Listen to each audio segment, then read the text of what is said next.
Thank God for the life of Mr. George Fernandez. George was a man of every friend. Wherever he goes, there is a peace. From extreme south to extreme east, from extreme west to extreme north, George is a friend unlike any other politician in this great country. George the Great was a man of simplicity and free from corruption. He lived honest life. He left behind good deeds. He was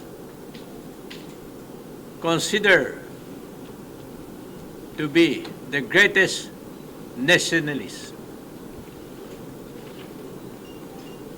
From the land of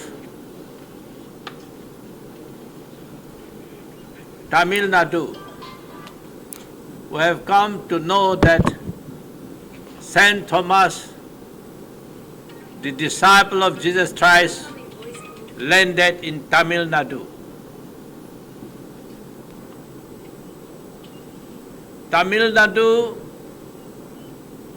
considered to be the example for the rest of the country. Wherever Tamilians are there, they can excel. We have seen with our own eyes from the Southeast Asia. You are fortunate people. Today, we are celebrating the life of George Fernandez's 97th birthday. And I'm very happy that Mr. N. Vijay Kumar and friends are going to produce a film, the title called The Great George Fernandez. May God help each and every participant and the viewers in the days to come to restore peace, equality in this great country. Thank you. முன்னாள் மத்திய அமைச்சர், நாடு மாத்திரமல்ல உலகம் முழுவதும் தெரிந்த ஜார்ஜ் பெர்னாண்டஸ் அவருடைய பிறந்தநாள் விழா, 97வது பிறந்தநாள் விழா சிறப்பாக இங்கே கொண்டாடப்பட்டது. திரு என்.ஏ. கோன் அவர்கள், அகில இந்திய முதன்மை பொதுச் செயலாளர், அன்போடு அழைத்தார்கள். ஆகவே அத்துணை நிர்வாகிகளும் இங்கே அமர்ந்திருக்க இதிலே கலந்து கொண்டோம். பெரிய சிறப்பு என்னவென்று சொன்னால், தெனுஜோ துன்பி அவர்கள் இங்கே பல நாகாலாந்திலிருந்து வந்திருக்கிறார்கள்.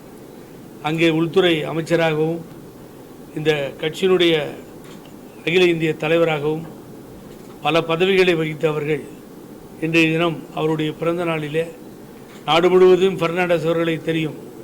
கர்நாடகாவிலே பிறந்து கொடிகட்டி பறந்தார்கள் மும்பை சென்று. ஆகவே அதற்கு பின்னாலே அவர்கள் அம்மாவை பார்த்தது, எமர்ஜென்சி நேரத்தில் இங்கே பாதுகாப்பாக கலைஞர் அவர்கள் அவரை வைத்திருந்தது. ஒரு 10 லட்சம் பேரை கொண்டு ஒரு மாபெரும் தொழிலாளர்கள் போராட்டத்தை நடத்தி உலக கவனத்தையே ஈர்த்தவர்கள் அவர்கள். அவரை ஒருமுறை ஏதாவது செய்துவிட வேண்டும் என்றெல்லாம் முயற்சித்தார்கள். ஆனால் உலக அரங்கிலிருந்து அவருக்கு தொழிலாளர்கள் தலைவர்களும் உலக அரங்கில் இருக்கின்ற பல நாடு அரசுகளும் குரல் கொடுத்தது. அவர்கள் சிறையில் இருந்து கொண்டே நாடாளுமன்றத்துக்கு வெற்றி பெற்றார்கள். ஆகவே ஒரு முறை 2 முறை எல்லாம் பல முறை வெற்றி பெற்றிருக்கிறார்கள். எல்லா தலைவர்களும் போற்றக்கூடிய ஒரு தலைவராக இருந்திருக்கிறார். அவரது செயல்பாடுகள், ஒரு ஐயா சொல்லும்பொழுது சொன்னார்கள், ஒரு நேர்மையானவர். ஆகவே அப்படிப்பட்ட ஒரு மனிதரை, தலைவரை எல்லோரும் சேர்ந்து இங்கே அவருக்கு விழா எடுத்திருப்பது கண்டு மிக்க மகிழ்ச்சி. நானும் இதிலே கலந்து கொண்டு அவர்களுக்கு புகழாரம் சூட்டி பேசினேன். ஆகவே ஜார்ஜ் பெர்னாண்டஸ் சினிமா எடுப்பதாக சொல்லியிருக்கிறார்கள். ஆகவே அவருடைய வரலாறை சினிமா எடுக்க வேண்டும் என்று முயற்சி செய்து இப்பொழுது அறிவித்திருக்கிறார்கள். அது வெற்றி பெற வாழ்த்துக்கள். பெர்னாண்டஸ் அவர்களை சொல்லிக்கொண்டே போனால் காலமெல்லாம் சொல்லலாம். இங்கிருந்து நாடாளுமன்ற உறுப்பினர்களாக போவார்கள், பதவி முடிந்ததும் திரும்பி வந்து விடுவார்கள். தென்னிந்தியாவிலே, குறிப்பாக தமிழகத்திலே. ஆனால் அங்கேயே குடியேறி அகில இந்திய அளவில் இருந்த ஒரு மாபெரும் தலைவர் தான் பெர்னாண்டஸ், ஜார்ஜ் பெர்னாண்டஸ். அவர் புகழ் வாழ்க ஓங்குக என்று இந்த நேரத்தில் தெரிவித்து வணங்குகின்றேன். இதில் கலந்து கொண்டதற்கு மிக்க மகிழ்ச்சி. சமதா கட்சி சார்பாக தலைவர் ஜார்ஜ் பெர்னாண்டஸ் அவர்களுடைய 97வது பிறந்த நாள் விழா சென்னையில் கொண்டாடப்படுகிறது. இந்த நேரத்திலே சமதா கட்சி இந்தியாவுடைய எதிர்காலத்தை,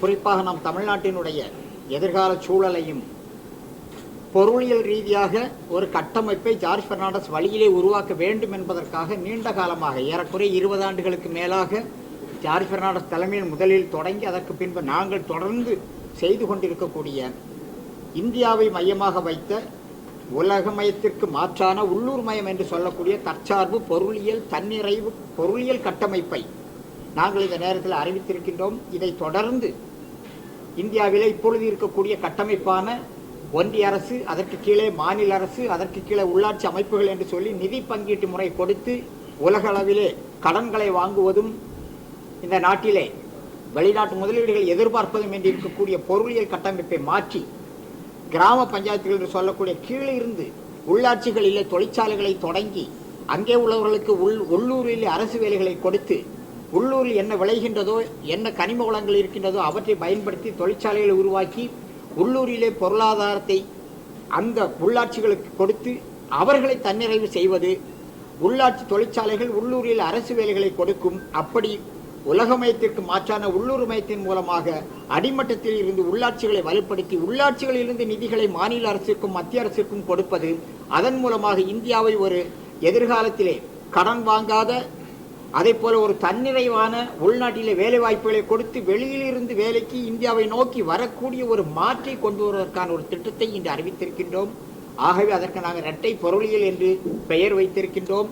இரட்டை பொருளியல் என்றால் இன்று உலகமயம் சென்று கொண்டிருக்கக்கூடிய நேரத்திலே உள்ளூர் மயம் அதற்கு இணையாக வர வேண்டும். உலகமயத்திற்கு இணையாக உள்ளூர் மயம், தண்டவாளம் போல உலகமயமும் உள்ளூர் மயம் ஒன்றாக இணைந்து விட்டால் அது சிக்கலாகிவிடும். உலகமயமும் போய்கொண்டிருக்க வேண்டும், அதற்கு இணையாக உள்ளூர் மயமும் போய்கொண்டிருக்க வேண்டும். அப்படிப்பட்ட இரட்டை பொருளியலை இந்த ஜார்ஜ் பெர்னாண்டஸ் பிறந்த நாளிலே அவர்களுடைய சிந்தனையின் அடிப்படையில் அறிவித்திருக்கின்றோம். இதன் செயலாக்கத்தை சமதா கட்சி முழுமையாக செயல்படுத்தும். நாங்கள் கிராமம் கிராமமாக சிற்றூர்களிலே, நகராட்சிகளிலே, பேரூராட்சிகளிலே, மாநகராட்சிகளில் சென்று இவைகளை பரப்புரைகள் செய்து மாற்று திட்டத்தை, மாற்று பொருளியல் கட்டமைப்பை உருவாக்குவதற்கு இன்று அனைவரும் உறுதி எடுத்திருக்கின்றோம். ஆகவே ஜார்ஜ் பெர்னாண்டஸ் அவர்களை 97வது பிறந்த நாளிலே அது குறித்தும் நாங்கள் வெளியிடுவது மட்டுமல்லாமல் சிறப்பாக அவர்களை வாழ்க்கை வரலாறு ஒரு திரைப்படமாக எடுப்பதற்கான ஏற்பாடுகளையும் செய்திருக்கின்றோம் என்ற மகிழ்ச்சியான செய்தியையும் இந்த நேரத்திலே அறிவித்துக் கொள்கிறோம். நன்றி.